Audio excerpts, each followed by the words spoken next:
बिस्मिल्लाहिर्रहमानिर्रहीम अस्सलामु अलैकुम। हैप्पी किसान पाकिस्तान ते खुश आमदीद।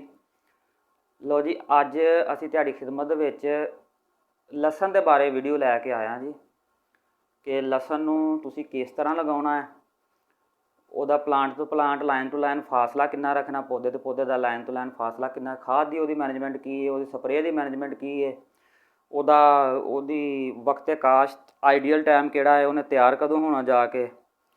और इन्हां सारिया चीज़ों ने दसन तो नाल एक बड़ी ज़बरदस्त इन्फॉर्मेशन तुहानूं मैं दांगा कि तुसीं अपनी लसन की फसल की गोडी की किस तरह बचत करनी है और इस मशवरे पर अमल करते हुए तुसीं अपनी फसल नूं 15 तो 25% जिहड़ा ना 15 तो 25% पैदावार च यकीनी इजाफा भी होएगा कि जिहड़ा तुहानूं मैं फार्मूला दसांगा कि उस फार्मूले पर अमल करके तुसीं अपनी लसन की पैदावार 15 तो 25% तक वधा सकते हो।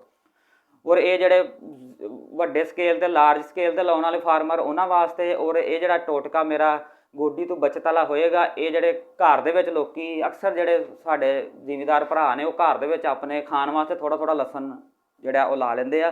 वो भी अगर इस मशवरे पर अमल करनगे तो वो भी गोडी की उन्हों की बचत हो जाएगी। पानी की कमी आएगी, पानी घट लगणगे और गोडी की बचत हो जाएगी, गोडी नहीं करनी पेगी और पैदावार भरपूर आएगी। तुहाडा जिहड़ा लसन है उसकी जिहड़ी पोथी उसका साइज़ जिहड़ा वो वड्डा होएगा।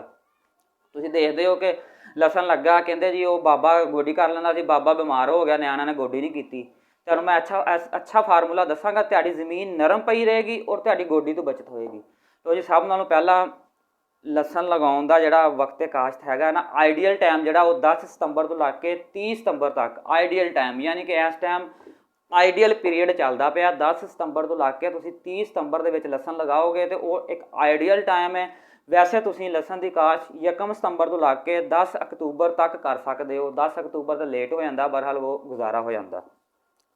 दूसरा एक होर गल तुहाडे नाल मैं शेयर करांगा कि अक्सर हुण चावल के वढ खाली होने हैं। चावल के वढ दे विच मेरा ज़ाती तौर पर तजर्बा है कि लसन की पैदावार अच्छी नहीं होंदी चावल के वढ दे विच। ते कोशिश करो कि तुसीं हो सकदा तुसीं तुहाडा तजर्बा होवे तुसीं अच्छी पैदावार लवो। बहरहाल मैं तुहानूं ये दसांगा कि चावल के वढ दे विच लसन की अच्छी पैदावार नहीं होंदी। इस वास्ते जिहड़े लसन वाले दोस्त हज़रात भरा ने साडे वो चावल के वढ दे विच जिहड़ा ना लसन लाउण तो परहेज़ करन। लो जी, 1 एकड़ वास्ते 8 मन सानू सीड चाहिए, यानी कि 320 किलो सीड सानू चाहिए वे प्रॉपर पापूलेशन वास्ते। अगर असी पौधों की तादाद पूरी रखनी है तो फिर किले के 320 किलो 8 मन साडा सीड लगेगा। लाइन टू लाइन जिहड़ा फासला है वो 5 तो 6 इंच रखो और पौधे तो पौधे का फासला जिहड़ा 5 इंच रखो, जिहदे नाल तुहाडी एक आइडियल पापूलेशन पौधों की तादाद एक जिहड़ी ना वो बड़ी अच्छी और मुफीद हो जाएगी और बेहतर पैदावार आएगी। लो जी, जड़ी बूटियां तो कुछ जिहड़े दोस्त भरा साडे बड़े परेशान ने तो वो जड़ी बूटियां वास्ते अगर तो तुसीं पानी दे विच फ्लड करना चाहुंदे हो तो 400 ml डवाल गोल्ड और 400 ml पैंडी का मिक्सचर जिहड़ा ना तुसीं वो एकड़ दे विच फ्लड कर दिओ तो तुहाडी फसल जिहड़ी ना वो जड़ी बूटियां तो महफूज रहेगी।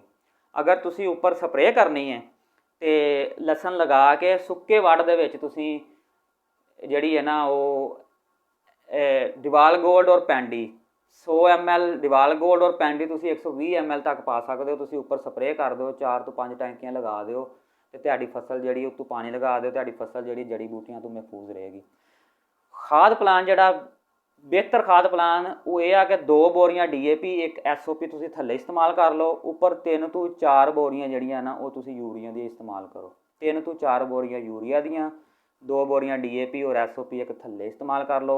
जिहड़े दोस्त हज़रात जिहड़े आ वो SOP नहीं इस्तेमाल कर सके थल्ले वो उपर SOP डालन जां लिक्विड की शक्ल कोई ना कोई चीज़ SOP के हवाले नाल लाजमी अपनी लसन नूं तुसीं देने ताकि बेहतर पैदावार हासिल कर सको। लो जी, लसन की जिहड़ी बेहतर पैदावार वो 300 तो लग के 320 30 40 जालियां तक तुसीं लै लोगे। जिहड़ी अच्छी पैदावार है वो 300 तो लग के 320 जालियां तक आएगी। तकरीबन 20 किलो की जाली एक जाली 300 तो लग के 320 जालियां। ये जिहड़ा तुसीं सितंबर च लसन लाओगे ये 20 मार्च तो लग के 15 अप्रैल तक तुहाडा तैयार हो जाएगा। 20 मार्च तो लग के 15 अप्रैल तक तुहाडा ये तैयार हो जाएगा। ਫੀ ਏਕੜ ਜਿਹੜਾ ਨਾ ਤੁਹਾਡੀ ਲਸਣ ਦੀ ਪੈਦਾਵਾਰ ਉਹ 300 ਤੋਂ ਲੱਗ ਕੇ 320 ਜਾਲੀਆਂ ਫੀ ਏਕੜ ਪੈਦਾਵਾਰ ਜਿਹੜੀ ਨਾ ਤੁਹਾਡੀ ਆਏਗੀ। 20 ਮਾਰਚ ਲੱਗ ਕੇ 15 ਅਪ੍ਰੈਲ ਤੱਕ ਤੁਹਾਡਾ ਲਸਣ ਜਿਹੜਾ ਉਹ ਬਿਲਕੁਲ ਤਿਆਰ ਹੋ ਜਾਏਗਾ। ਇਹਨੂੰ ਤੁਸੀਂ ਜਿਹੜਾ ਤਿਆਤਨ ਸਪਰੇ ਉਹ ਥਾਇਓਫਰਨੇਟ ਔਰ ਕਾਪਰ ਐਕਸੀਕਲੋਰਾਈਡ ਦਾ ਤੁਸੀਂ ਕਰਨਾ ਇਹਨੂੰ, ਔਰ NPK ਦਾ ਸਪਰੇ ਤੁਸੀਂ ਲਾਜ਼ਮੀ ਐਡ ਕਰਨਾ ਹੈ ਤਾਂ ਕਿ ਤੁਹਾਡੀ ਜਿਹੜੀ ਨਾ ਫਸਲ ਦੀ ਗਰੋਥ ਬਿਹਤਰ ਹੋਵੇ। ਲੋ ਜੀ, ਹੁਣ ਮੈਂ ਵੀਡੀਓ ਦੇ ਐਂਡ ਤੇ ਆਵਾਂਗਾ ਜੀ ਕਿ ਤੁਸੀਂ ਗੋਡੀ ਦੀ ਬਚਤ ਕਿਸ ਤਰ੍ਹਾਂ ਕਰਨੀ ਹੈ। ਇਹ ਦੋਸਤ ਭਰਾ ਜਿਹੜੇ ਸਾਡੇ ਨਾ ਇਹ ਚਾਵਲ ਦੀ ਫਸਲ ਹੁਣ ਕੱਟਦੀ ਪਈ ਤੇ ਚਾਵਲ ਦੀ ਪਰਾਲੀ ਤੋਂ ਪਰੇਸ਼ਾਨ ਨੇ ਜੀ। ਚਾਵਲ ਦੀ ਪਰਾਲੀ ਅਸੀਂ ਕਿੱਥੇ ਲੈ ਕੇ ਜਾਈਏ? ਹੁਣ ਗੌਰਮੈਂਟ ਸਾਨੂੰ ਅੱਗ ਵੀ ਨਹੀਂ ਲਾਉਣ ਦਿੰਦੀ ਪਈ, ਹੁਣ ਜੀ ਪਰਾਲੀ ਨੂੰ ਅਸੀਂ ਕਿੱਥੇ ਲੈ ਜਾਈਏ? ਤਾਂ ਲੋ ਜੀ, ਤੁਸੀਂ ਇਸ ਤਰ੍ਹਾਂ ਕਰਨਾ ਹੈ ਕਿ ਲਸਣ ਨੂੰ ਲਗਾਉਣ ਤੋਂ ਬਾਅਦ ਉਹਨੂੰ ਮੁਕੰਮਲ ਪਰਾਲੀ ਦੇ ਨਾਲ ਢੱਕ ਦੇਣਾ। ਹੈਪੀ ਕਿਸਾਨ ਪਾਕਿਸਤਾਨ ਤੇ ਤੁਹਾਨੂੰ ਇੱਕ ਲਸਣ ਬੀਜਿਆ ਹੋਇਆ ਉੱਤੇ ਪਰਾਲੀ ਪਈ ਹੋਈ ਵੀ ਇੱਕ ਵੀਡੀਓ ਮੌਜੂਦ ਹੈ, ਤੁਸੀਂ ਦੇਖ ਸਕਦੇ ਹੋ। ਤੁਸੀਂ ਪਰਾਲੀ ਨੂੰ ਮੁਕੰਮਲ ਢੱਕ ਦੇਣਾ। ਅਗਰ ਤਾਂ ਤੁਸੀਂ ਗੰਦ ਵਾਲੀ ਸਪਰੇਅ ਕਰਨੀ ਹੈ ਪਹਿਲੇ ਤਾਂ ਤੁਸੀਂ ਨਾ ਉਹਨੂੰ ਸਪਰੇਅ ਕਰ ਦਿਓ ਉੱਪਰ, ਤੁਸੀਂ ਨਾ ਉਹਨੂੰ ਪਾਣੀ ਲਗਾ ਕੇ ਵੀ ਤੁਸੀਂ ਪਰਾਲੀ ਪਾ ਸਕਦੇ ਹੋ, ਸੁੱਕੇ 'ਤੇ ਵੀ ਪਰਾਲੀ ਪਾ ਕੇ ਉੱਤੋਂ ਵੀ ਪਾਣੀ ਤੁਸੀਂ ਲਗਾ ਸਕਦੇ ਹੋ। ਬਿਹਤਰ ਇਹ ਆ ਕਿ ਤੁਸੀਂ ਨਾ ਇਹ ਪਾਣੀ ਲਗਾ ਕੇ ਉੱਪਰ ਫਿਰ ਪਰਾਲੀ ਪਾ ਦਿਓ, ਉਹ ਬਿਹਤਰ ਤਰੀਕਾ। ਤੁਸੀਂ ਅਗਰ ਫਲੱਡ ਕਰਨੀ ਹੈ ਡਵਾਲ ਗੋਲਡ ਵਗੈਰਾ ਤੇ ਤੁਸੀਂ ਉਹਨੂੰ ਪਾਣੀ ਲਗਾਓ, ਡਵਾਲ ਗੋਲਡ ਪੈਂਡੀ ਵਿੱਚ ਰਲਾ ਕੇ ਤੁਸੀਂ ਪਾਣੀ ਲਗਾ ਕੇ ਉੱਪਰ ਤੁਸੀਂ ਪਰਾਲੀ ਪਾ ਦਿਓ। ਪਰਾਲੀ ਪਾਉਣ ਦਾ ਫਾਇਦਾ ਇਹ ਆ ਕਿ ਇੱਕ ਤਾਂ ਹੁਣ ਅੱਜ ਕੱਲ੍ਹ ਟੈਂਪਰੇਚਰ ਜ਼ਿਆਦਾ ਹੈ, ਜਿਹੜੀ ਪਰਾਲੀ ਹੈ ਉਹ ਤਕਰੀਬਨ 10 ਡਿਗਰੀ ਸੈਂਟੀਗ੍ਰੇਡ ਤੱਕ ਥੱਲੇ ਟੈਂਪਰੇਚਰ ਜਿਹੜਾ ਨਾ ਉਹ ਲੋ ਰੱਖੇਗੀ, ਔਰ ਪਰਾਲੀ ਦੇ ਨਾਲ ਤੁਹਾਡੇ ਪਾਣੀ ਦੀ ਬਚਤ ਹੋਏਗੀ, ਔਰ ਜਿਹੜਾ ਤੁਹਾਡਾ ਲਸਣ ਦਾ ਸਾਈਜ਼ ਹੈ ਉਹ ਸਾਈਜ਼ ਵਧੇਗਾ। ਤੁਹਾਨੂੰ ਗੋਡੀ ਨਹੀਂ ਕਰਨੀ ਪਏਗੀ, ਸਾਈਜ਼ ਵਧੇਗਾ, ਜ਼ਮੀਨ ਥੱਲੇ ਨਰਮ ਰਹੇਗੀ, ਔਰ ਪੈਦਾਵਾਰ 'ਤੇ ਯਕੀਨੀ 15% ਤੋਂ ਲਾ ਕੇ 25% ਤੱਕ ਇਜ਼ਾਫਾ ਹੋਏਗਾ।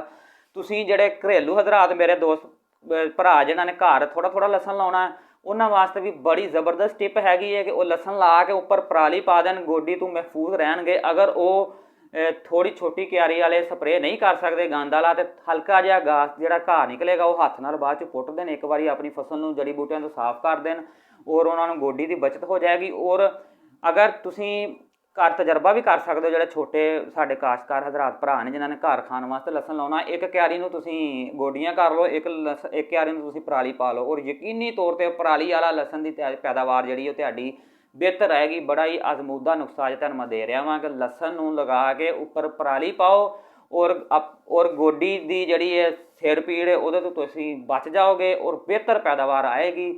ਅਗਰ ਮੇਰੀ ਵੀਡੀਓ ਤੁਹਾਨੂੰ ਅੱਛੀ ਲੱਗਦੀ ਹੈ ਤਾਂ ਤੁਸੀਂ ਇਹਨੂੰ ਲਾਈਕ ਕਰੋ, ਸ਼ੇਅਰ ਕਰੋ, ਫਾਲੋ ਕਰੋ, ਬੈਲ ਆਈਕਨ ਦੇ ਬਟਨ ਨੂੰ ਪ੍ਰੈਸ ਕਰੋ ਤਾਂ ਕਿ ਮਜ਼ੀਦ ਇਹਦੇ ਨਾਲ ਦੀਆਂ ਵੀਡੀਓ ਤੁਹਾਨੂੰ ਮਿਲਦੀਆਂ ਰਹਿਣ। ਅੱਲਾ ਹਾਫਿਜ਼।